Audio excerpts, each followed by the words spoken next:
महाभारत में कई ऐसी घटनाएं हैं जिनके बारे में बहुत कम लोग जानते हैं। आइए कुछ छुपे हुए रहस्यों पर नजर डालते हैं।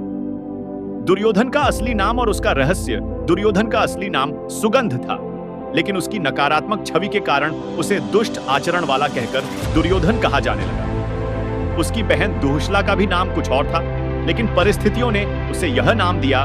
कर्ण का कवच कुंडल और इंद्र का छल कर्ण जन्म से ही दिव्य कवच और कुंडल पहने हुए थे, जिन्हें कोई भी शस्त्र भेद नहीं सकता था। इंद्र ने ब्राह्मण का रूप धारण कर कर्ण से उसका कवच कुंडल दान में मांगा, ताकि अर्जुन को युद्ध में जीत दिलाई जा सके। कर्ण ने दानवीरता का परिचय देते हुए अपना कवच कुंडल खुशी खुशी दे दिया, जिसके बाद वह एक सामान्य योद्धा बन गया। अश्वत्थामा का अमृतत्व और शाप। गुरु द्रोणाचार्य के पुत्र अश्वत्थामा को भगवान शिव का वरदान प्राप्त था, लेकिन जब उसने युद्ध के बाद कौरवों की हार से बौखलाकर पांडवों के वंश का अंत करने के लिए अभिमन्यु के पुत्र उत्तरा के गर्भ में पल रहे बच्चे को मारने का प्रयास किया, तो श्री कृष्ण ने उसे शाप दिया कि वह अगले 3000 वर्षों तक पृथ्वी पर भटकेगा, बिना मुक्ति पाए। पांडवों की मृत्यु और उनका स्वर्गारोहण। महाभारत युद्ध के बाद पांडवों ने अपना राज्य छोड़कर स्वर्गारोहण के लिए हिमालय की ओर प्रस्थान किया।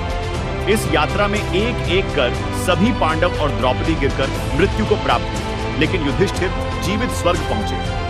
ऐसा कहा जाता है कि केवल वे ही अपने धर्म और सत्य के कारण स्वर्ग को प्राप्त कर सके। शकुनी का बदला। शकुनी, जो कौरवों का सबसे बड़ा रणनीतिकार था, असल में हस्तिनापुर से बदला लेना चाहता था। कहा जाता है कि हस्तिनापुर के राजा ने शकुनी के परिवार को कैद कर लिया था और उनके खाने की व्यवस्था इतनी कम कर दी थी कि पूरा परिवार भूख से मर गया। शकुनी ने अपनी बुद्धि से जीवित रहकर प्रतिशोध लेने का संकल्प लिया और कौरवों को विनाश की ओर ले जाने में महत्वपूर्ण भूमिका निभाई। विदुर का रहस्य। विदुर महाभारत के सबसे ज्ञानी और नीतिज्ञ पात्रों में से एक थे। बहुत कम लोग जानते हैं कि वे स्वयं भगवान यम के अवतार थे, जिन्हें आर्षि मांडव्य के शाप के कारण मनुष्य योनि में जन्म लेना पड़ा था। उनका ज्ञान और नीति इतनी प्रभावशाली थी कि कृष्ण भी उनकी सलाह को बहुत महत्व देते थे।